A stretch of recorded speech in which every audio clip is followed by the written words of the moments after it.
How's it going, Jack Tackers, and welcome back to another video for you guys. Today, I'm going to be doing my review for The Mandalorian Season 3, Episode 3. This is Chapter 19, which was titled The Convert.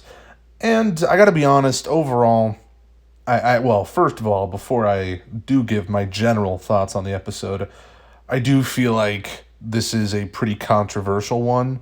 Like, not everyone's going to agree on whether or not this was a good episode or a bad episode. Some people, I feel like, either really loved it or really hated it. And I'm definitely leaning towards the group that hated it. Granted, I don't hate the episode. I just dislike the episode. And yes, it's mostly because the focus isn't on the Mandalorian and Bo-Katan and Grogu. And now they are in this episode. They are in the beginning of this episode and the ending, but the 45 minutes that is in between, because this was a longer episode. I mean, it wasn't that long. It was only like an hour, but again, some people complain about the runtime for certain episodes, and this one was a bit longer. And I was excited for that going into it because, yeah, I like longer episodes.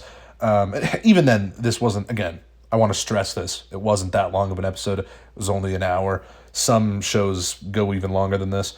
But I was really excited just to see what they were going to do with the runtime, and because some of the other earlier episodes this season, especially the first episode, was kind of short, and I just wanted to see what they did with this runtime, and they didn't really dedicate a lot of it to the Mandalorian and Bo-Katan and Grogu and where the story was kind of going.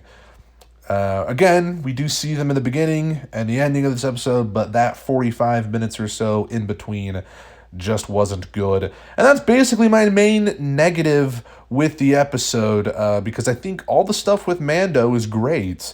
You know, it seemed like it was going to be a great episode. You picked up right where we left off, where Mando's redeemed, and Bo's actually kind of doubting if she saw the mythosaur or not, which I thought was kind of funny.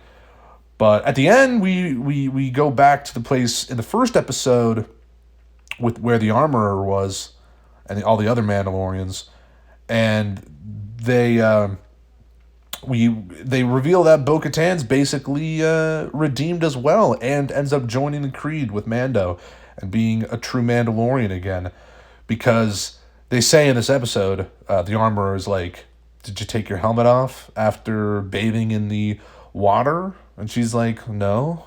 Then there you go. She's a true Mandalorian, I guess you could say now. She's been redeemed, one could put it. But that was really cool, man. And also, going back to the beginning, I really liked seeing the TIE Interceptors, that whole fight sequence. Not much of well, I guess it was kind of a fight sequence, because they ended up stopping some of the TIE Interceptors, but the TIE Interceptors actually did destroy the Mandalorian castle, which was pretty brutal for Bo-Katan, and dang, that was just pretty intense stuff, but I really liked that scene. Definitely the highlight of the episode for me, and yeah, it was really good. It was cool to see Coruscant at first as well, and again, like, this episode, it seemed like it was going to be good, and I also need to stress, I don't hate the episode. I know I already said that, but I don't want people to take this the wrong way and make it seem like this was a horrible episode, because it wasn't. But it definitely did remind me more of Andor, and a lot of people have been saying this. It's not a unique opinion, but it did definitely remind me of Andor, just to kind of see, like, certain aspects of Star Wars we don't usually see, which seems like I would enjoy that. We kind of get, a new glimpse into the New Republic and Dr. Pershing, and we can see Elia Kane again, or however you pronounce her first name. Elia? I forget how you pronounce it. But, that was kind of a neat little glimpse. And Coruscant looked really cool, as always. I can't deny that. But I don't exactly know what's going on with that. I don't know if Elia is going to be the new antagonist of the season. She was in season 2 of The Mandalorian, and now she's back, and basically they're frying Dr. Pershing's brain at the end of the episode. And I thought maybe I don't know what their plan is. I don't think anyone really knows what their plan is. I mean, maybe some people do, but yeah, I thought all that on Coruscant wasn't super interesting for me. Maybe it'll go... I mean, definitely they took a lot of time setting this story up, so it definitely seems like they'll be continuing it in the other episodes. So, maybe it'll be worth it in the long run. Like, they had to set up a lot of things. And we still got Mando in the episode. It's not like he wasn't in the episode at all.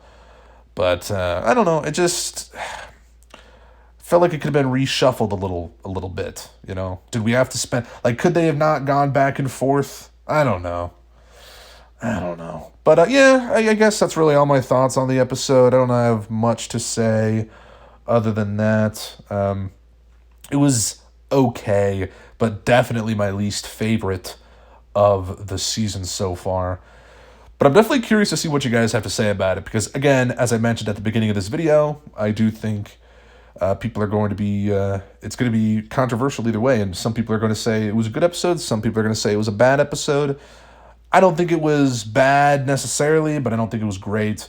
Could have been better for sure. But that's really all I got to say about it, and post your comments down below on what you thought about the episode. And if you guys liked this video, please make sure to give it a thumbs up. Subscribe if you're new. Make sure to check out my social media down in the comments below, my Twitter, my Letterboxd. And I'll see you guys in the next one. Peace.